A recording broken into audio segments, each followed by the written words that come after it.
Many children speak in different languages at school, at home, and with their friends. This video series aims to help educators understand how different languages shape our understanding of a place, a group of people, and the individual child. How formal and everyday use of different languages shape children's confidence to express themselves.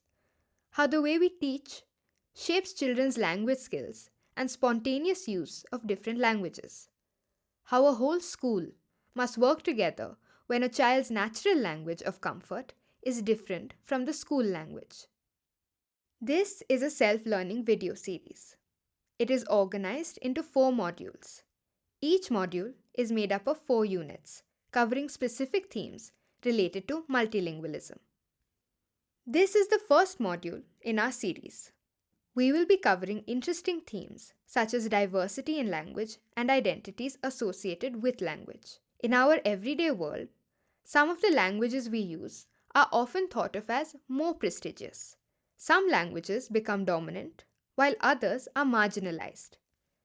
In multilingual environments, children could code switch. They do this by mixing 2 languages into one sentence or saying the first sentence in one language and the next in another. As you work through this module, please reflect on the patterns by which children transfer words from one language to another. Language learning rarely happens in unconnected parallel pathways. Traces of one language are often found in the other languages being learned. Children borrow from the language they are fluent in. Borrowing is possible because language systems are interconnected. If the shared features between languages have the same role in both languages, then that helps the child learn the new language faster. This is positive transfer. If the shared features do not have the same meaning or function in both languages, then that is very confusing and will slow down language learning. This is one example of negative transfer. The language that multilingual children use in school may have traces of other languages in them, since children learn multiple languages together and languages have a way of interacting with each other. I agree. Often the influence of the mother tongue comes through very strongly in the pronunciation of words in a new language. That's an example of language transfer at the level of sound. A child may pronounce the word bridge as breege or breeze or breege, depending on the pronunciations and sounds he is already familiar with. Yes, and then there is language transfer at the level of sentence construction, where the word order of the fluent language is carried forward into the new language being learnt.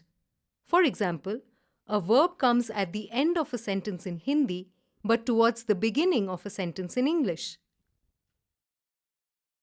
Language transfer shows us the deep connections present between the different languages known to a multilingual child. For example, when 2 languages share a common basic vocabulary, like Hindi and Marathi, then the learning becomes easier. However, when 2 languages are unrelated, like Hindi and Tamil, or Hindi and Santali, then learning a new language becomes difficult. And have you noticed how sounds that are frequent in one language often slip in when pronouncing words from another language? माथो, हेडो, चामड़ो, स्किनो, मुंडो, फेसो. Sometimes the reverse happens. Sounds that are not used in our familiar languages become harder to hear and say when we hear them in a new language. For example, if a child is unfamiliar with the sound sh, then he or she will transfer the sound closest to sh, which is sir. Tell our visitor your name. Preeti. Pretty. Languages which belong to the same language family share words. The child can then understand the meaning of a word even when it appears in a new language, because he or she can recognize it as a word from an already known home language. For example, the word naam appears across many languages in India. Languages may also be close in the way in which the sentences are constructed. Some languages, for example, always place the verb at the end of the sentence. Like in Hindi, we say, हम बाजार जा रहे हैं.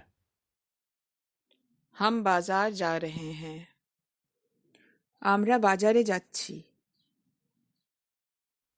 But other languages may place the verb in the middle. The changes in sentence construction across different languages are often missed. So, when children speak in a new language, they may often use the word order of their familiar language to construct sentences in the new language. Like, हम बाजार जा रहे हैं often becomes we bazaar going instead of we are going to the bazaar. Yes, language transfer can also slow down new language learning if the sounds and sentence constructions of the new language are completely different from the languages children are familiar with. So, language transfer can be helpful for language learning only if there are commonalities between the languages that the children already know and the new language that they are learning.